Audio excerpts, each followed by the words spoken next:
What do George Washington, Abraham Lincoln, and Saint Valentine have in common? The month of February. The first two were born in that month, while the other prematurely died. But the month of February celebrates all three, and now you have a fourth reason to celebrate. Hello again, SA here. And when I'm not embarrassing myself on the internet, I'm also a published author, and I got a deal for you. Enjoy President's Day and Valentine's Day with my book series Glitch. It will be on sale for 25% off for the entire month. That way, when you're taking a load off on President's Day or getting sweets from your sweets, you can indulge in a story of a kidnapped teen model and a reluctant jewel thief who are on the run from the law. The links are down below in the description. And I'm not just some one-hit wonder. I got other books coming down the pike. So as long as nothing terrible happens to me. And now... Hey, Rocky! Watch me pull a rabbit out of my hat. Again? Nothing up my sleeve. Presto! Wrong hat. I take a 7.5. Now here's something we hope you'll really like. You'll see those books too. Now let's get back to the video. Hello again. SA here. Right now, February 24th, 2024 is the second anniversary of the SMO. And for those of you who are not initiated, that loosely translates as the Special Military Operation, or as some more colloquially referred to as the invasion of Ukraine. Now, of course, some of you probably your eyes are already glazing over, but don't worry, this is not a long video. Recently, the Russians had a victory in a place called Avdiivka. Now, you probably can't find it on a map, but hey, that's okay. But all you need to know is that it was just down the street from Donbass City, basically the epicenter of all the mess that's been going on in Ukraine. And while the Ukrainians were running this town, they were constantly shooting at Donbass City. Artillery shells, mortar shells, HIMARS. And no, they weren't targeting military outposts either. They were just killing anyone who they wanted to kill. So there you go. But after they captured the city, there was a lot of people like Zelensky, the guy who's in charge of Ukraine, basically dismissing it as saying, oh, it's not a big deal. But the brothers at the Duran, they beg to differ. Indeed, according to Alex, well, they're both Alex, but I don't want to get into the weeds about that. Younger one, let's just leave it at that, said that the Ukrainians may have lost as many as 30,000 people fighting over that town. And of course, some people, like say Ben Wallace, the former British secretary, probably claimed Russians lost a lot more. Did they? Don't know. People in Moscow ain't talking. Although there is a video, or a snippet of one, where Shoigu is talking to the old dreaded Vlad about the taking of this town and how they would do it with minimal casualties. I guess talking about on the Russian side.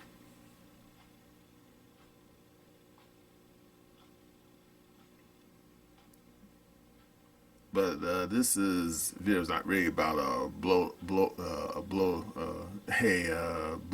recap of what's happening in the battlefield. This video is about the future, because indeed Zelensky, he was talking to Brent Baird, you know, that big dude over there at Fox News. And Zelensky, sat there and proclaimed that, you know, his country apparently isn't licked, despite the statistics that say otherwise. And that Zelensky, is planning another grand offensive in 2025. No joke. He actually said that. Now, of course, anyone who's been paying attention will tell you what army Zelensky. Indeed, there was a snippet of a video from Ukrainian television. A lot of people saw it. In fact, you probably could find a snippet of it on Twitter right now, or X as it's called now, where some Ukrainian reporters, news reporters, were talking to someone in the Ukrainian government, and across, you know, had the little crawler across the bottom. And even though it was written in Ukrainian, people who could read Ukrainian the crawler said that this was like late last year, I think around Christmas time. The crawler said that the Ukrainians had lost over 1 million, had suffered 1 million casualties. That's a lot. In fact, to give you some perspective, the Iran-Iraq war between Saddam Hussein and the Ayatollahs of rock and roll in Iran, that war went on for 8 years. And according to the history books, 1 million people got killed. Grand total, both sides. And therefore, when you look at that statistic, took 8 years using modern weapons, and in the case of Saddam, poison gas to kill 1 million people. And yet, in this Donnybrook that's happening right now in Ukraine, that many people killed in less than 2 years. That's brutal. No joke. Well, anyway,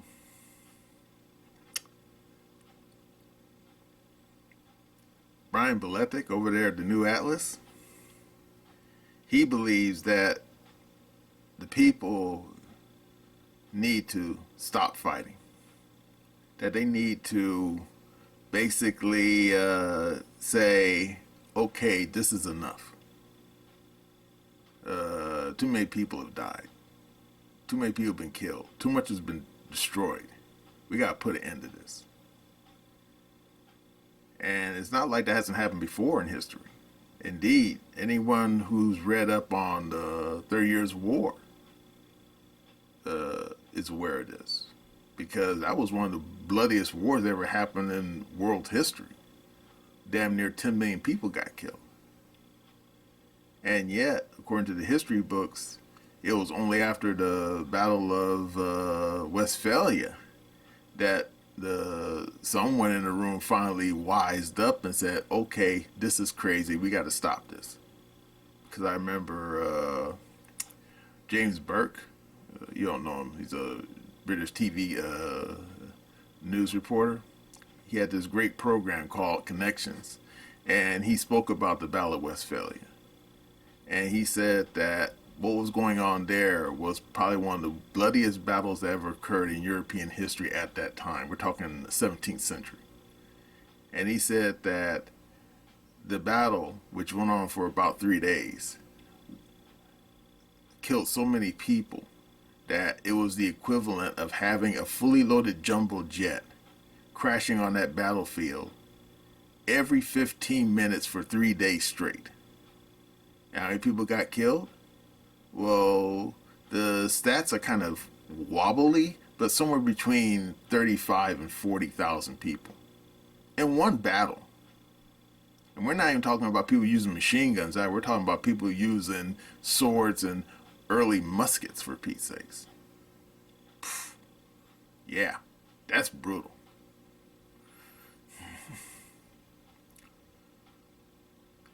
And yet, you have people who don't want to quit. They don't want to stop. They just want to keep on fighting, keep on killing. And for what? Now, of course, you say, well, the Ruskies started this mess. Yeah, I'll agree. They did. But remember, things like this don't happen in a vacuum. Oh, the big bad voodoo daddy himself didn't wake up one day in the Kremlin and say, you know, I'm going to invade my neighbor, see what happens. No, universe doesn't work like that. Indeed, you could say, if anything, old Vlad was taunted into invading his neighbor. And I'm not going to rehash all the old bad news between NATO and Moscow. I met old Merschenheimer. You probably heard of him. College professor, political science from the University of Illinois. Smart dude. I mean, he's done multiple essays on the subject. But anyway, old Vlad, when he started this mess, he said he wanted three things. He wanted the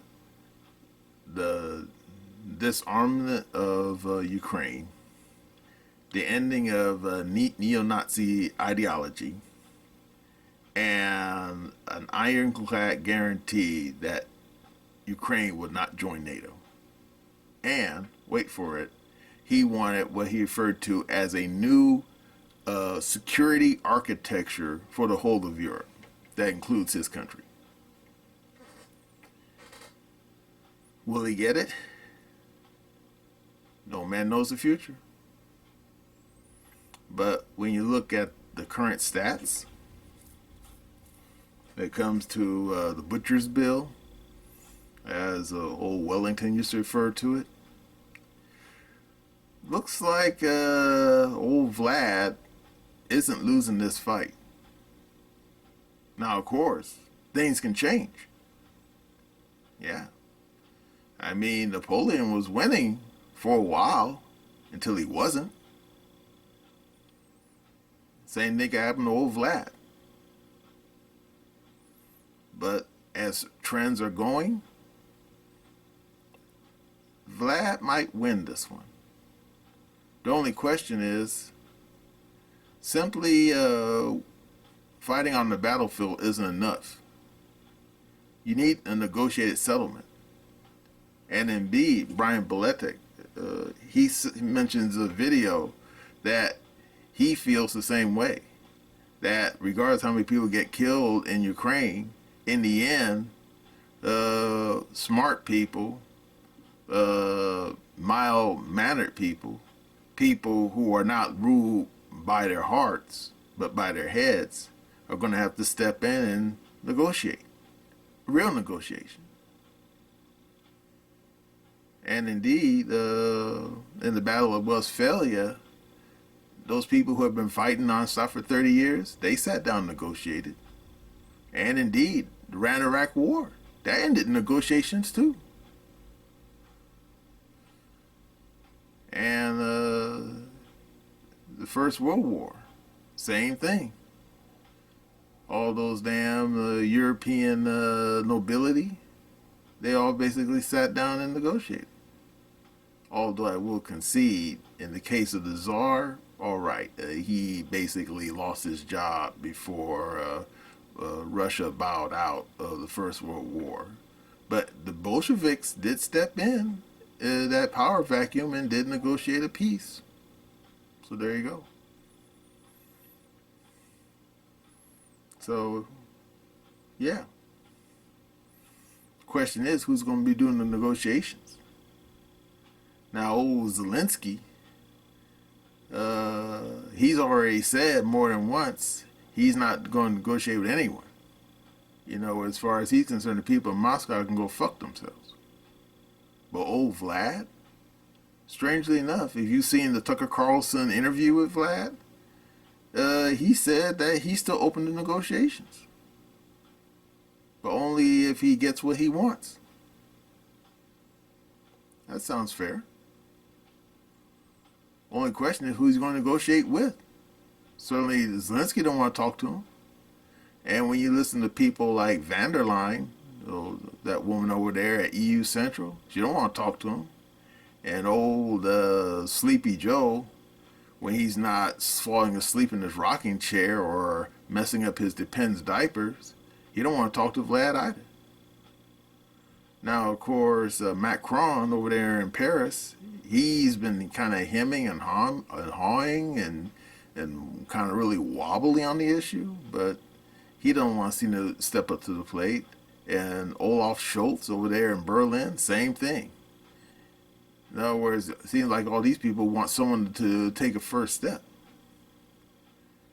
Now, even Orban over there in Budapest, he said that, yeah, this thing can't go on indefinitely. Someone has to take a first step. Someone has to basically say, okay, this is enough. We got to put an end to this. And I concur. Only question is who's going to take the first step. Don't know.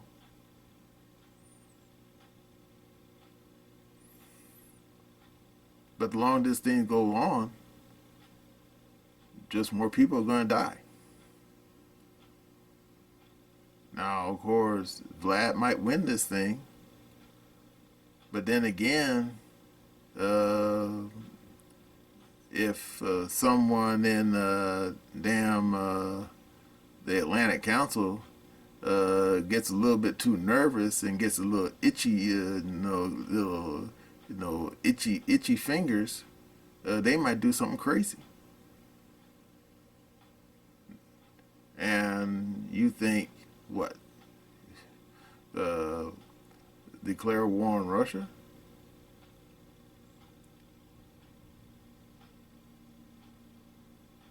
It's been known to happen. Indeed, during the first Crimean War, that's exactly what happened. Because history books said that it started out as a dispute over rights for Christians in the old Ottoman Turkish Empire. And strangely enough, the damn Christians, Orthodox people as well as Catholics, they made a deal with the people in Constantinople. But unfortunately, by the time they made a deal, the damn big power stepped in. The French and the Ruskies mostly. And they basically were giving each other the stink eye and basically expecting the other guy to back off, and the other side wouldn't. And then the damn Turks, who were originally the subject of this dispute, they stuck their 2 cents in. And before anyone could say Joe Blow, you had these damn people in Moscow and Constantinople, as well as in London and Paris, declaring war on each other. And for what? It makes no goddamn sense when you read the history books. I mean, what are these people fighting for? The history book said that the English motivation to get involved was they were worried about Tsarist Russia. They saw them as expansionists, and that they were getting too big for their britches, especially in that area in the Black Sea, and in that area what we now call Romania and Moldova. So there you go. In other words, you basically had a bunch of hotheads didn't know how to take a cold shower.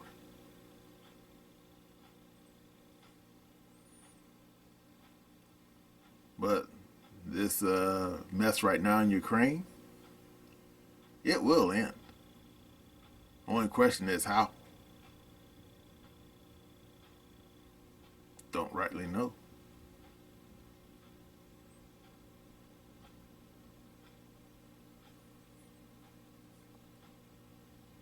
Well, I'm going to wrap this video up with someone who's a lot smarter than me. Walter Cronkite, who saw a similar situation some 56 years ago in Vietnam. And I have to admit, Walter Cronkite was a smart man. Okay, well, that's all I have to say about this mess in Ukraine. Are you ready for Mr. Cronkite's statement? All right, here we go. That's my opinion. To say that we are closer to victory today is to believe, in the face of the evidence, the optimists who have been wrong in the past. To suggest we are on the edge of defeat is to yield to unreasonable pessimism. To say that we are mired in stalemate seems the only realistic, if unsatisfactory, conclusion. On the off chance the military and political analysts are right, in the next few months we must test the enemy's intentions in case this is indeed his last big gasp before negotiations. But it is increasingly clear to this reporter that the only rational way out then will be to negotiate, not as victors, but as an honorable people who lived up to their pledge to defend democracy and did the best they could. This is Walter Cronkite. Good night.